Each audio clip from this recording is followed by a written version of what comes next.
एक बड़ी पुरानी कहावत है, कहते हैं सब दिन होत न एक समाना।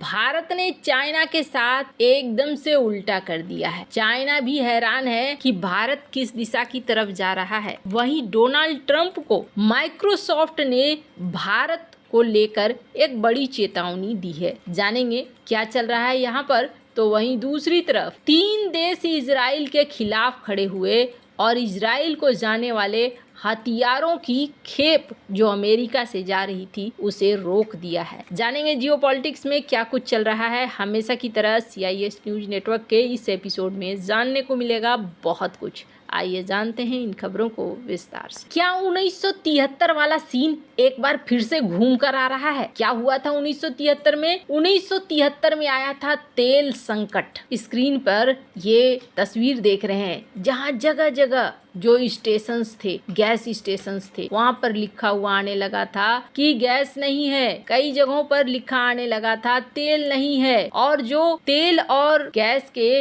पंप थे वहाँ लंबी लंबी लाइनें देखी जा रही थी कि भाई हमें तेल चाहिए, गैस चाहिए। ये संकट खड़ा हुआ था। और ये संकट खड़ा क्यों हुआ था? क्योंकि कुछ देश एक तरफ हो गए थे और हेनरी किसिंजर के लिए, जो कि उस समय अमेरिका के विदेश मंत्री थे, उनके लिए बहुत बड़ी समस्या खड़ी हो गई थी कि इसे डील कैसे किया जाए। ये तेल संकट शुरू हुआ था अरब देशों द्वारा अक्टूबर 1973 में, जब योम किप्पुर युद्ध के दौरान अमेरिका और कुछ पश्चिमी देशों ने इजराइल को मिलिट्री मदद दी थी। तब ओपेक के अरब सदस्यों ने, सऊदी अरब, कुवैत, लीबिया ने जवाबी कार्रवाई की थी और उन्होंने अमेरिका और उसके सहयोगियों के खिलाफ तेल निर्यात पर प्रतिबंध लगा दिया था। मतलब हम तेल बेचेंगे ही नहीं। इसका मकसद था इजराइल का समर्थन देने वाली शक्तियों पर दबाव डालना ताकि वो अपनी नीतियों को बदले। इस प्रतिबंध की वजह से दुनिया में शॉर्टेज आ गई थी। वैश्विक तेल की कीमतें 4 गुना बढ़ गई थी और अमेरिका में ईंधन की भारी कमी हो गई थी और अमेरिका को फिर बातचीत करने के लिए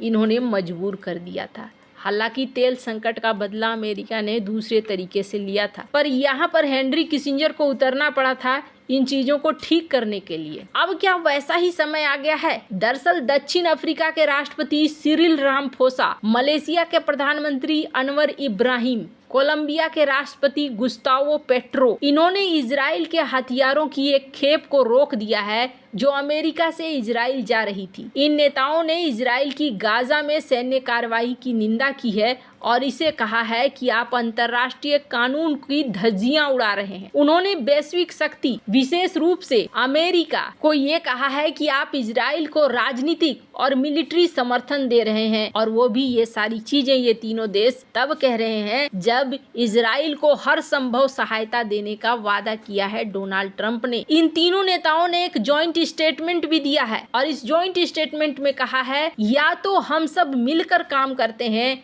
या ये फिर अराजकता बढ़ जाएगी। दक्षिण अफ्रीका ने तो इजराइल के खिलाफ ICC में मामला भी दर्ज किया है। तो वहीं मलेशिया फलस्तीनी लोगों के साथ एकजुटता वाला कदम बता रहा है। तो वहीं यहाँ पर कोलंबिया ने गाजा में नरसंहार को रोकने की मांग की है और दुनिया को हस्तक्षेप करने की बात कही है। इन तीनों देशों ने ये भी कहा है हम अपने पोर्ट का किसी भी तरीके से इस्तेमाल नहीं होने देंगे जहां पर इजराइल को कोई हथियार अगर जाता है तो। खैर, यहाँ जिस तरीके से ये चीजें चल रही है उसके बाद ये देखने को मिल रहा है कि अब डोनाल्ड ट्रंप की कुछ नीतियों के प्रति विरोधी स्वर भी उठने शुरू हो गए हैं, जो अमेरिका के लिए एक संदेशा है कि चीजें अब उनके अगेंस्ट भी यहाँ पर जा सकती हैं। हालांकि 3 देश ही साथ में हैं, इसका क्या असर होगा ये तो देखने वाली बात होगी। जहां एक तरफ ये सब कुछ चल रहा है, वहीं दूसरी तरफ चाइना ने कभी सोचा नहीं होगा। एक समय था चाइना ने मजाक उड़ाया था। कब? जब शुरू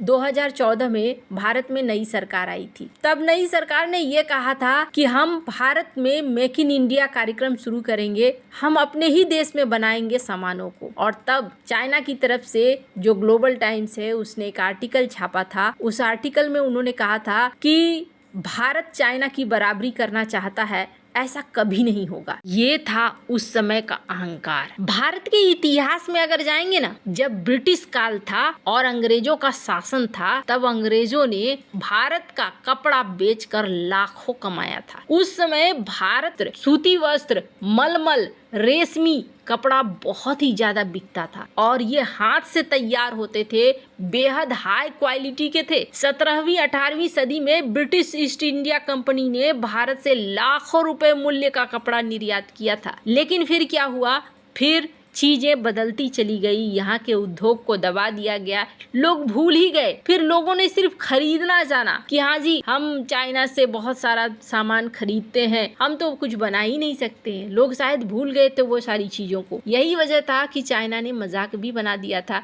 कि भारत में ये चीज हो नहीं सकती है। लेकिन आज चाइना को बहुत बड़ा झटका दिया है।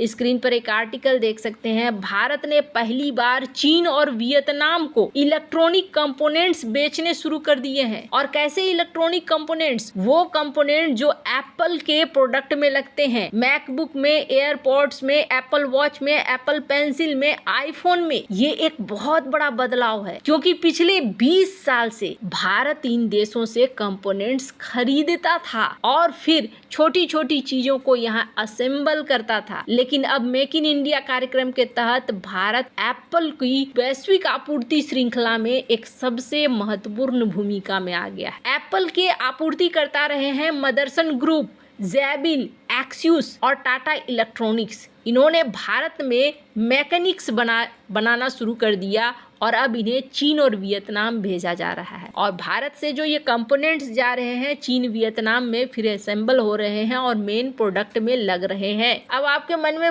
सवाल आएगा कि मेन प्रोडक्ट कब बनना शुरू होगा? तो ये कदम भी अब शुरू होगा। फिलहाल के लिए भारत 2030 तक 35 से 40 बिलियन डॉलर के कंपोनेंट निर्यात का लक्ष्य रख रहा है कि छोटी छोटी जो चीजें हैं वो भी हम बेचेंगे। एप्पल भारत में इस वक्त केवल आईफोन बना रहा है, लेकिन जल्द ही एयरपोर्ट का भी प्रोडक्शन शुरू करने वाला है। इसके अलावे भी कई सारी चीजें भारत में आने वाली हैं। एक समय ये भी आएगा जब भारत में ही ये पूर्ण रूपेण बनना शुरू हो जाएगा। और इसी वजह से यहाँ पर माइक्रोसॉफ्ट ने डोनाल्ड ट्रंप को चेतावनी भी दी है। स्क्रीन पर एक आर्टिकल देख सकते हैं। माइक्रोसॉफ्ट ने डोनाल्ड ट्रंप द्वारा जो लागू किया गया है एडवांस चिप भारत को नहीं दिए जाएंगे, कोई को नहीं दिए जाएंगे, इजराइल को, स्विट्जरलैंड, सिंगापुर को नहीं दिए जाएंगे। इसको लेकर इन्होंने कहा है कि आप तो वही चीज कर रहे हैं जो 1949 में किया गया था। कोकॉम क्या है?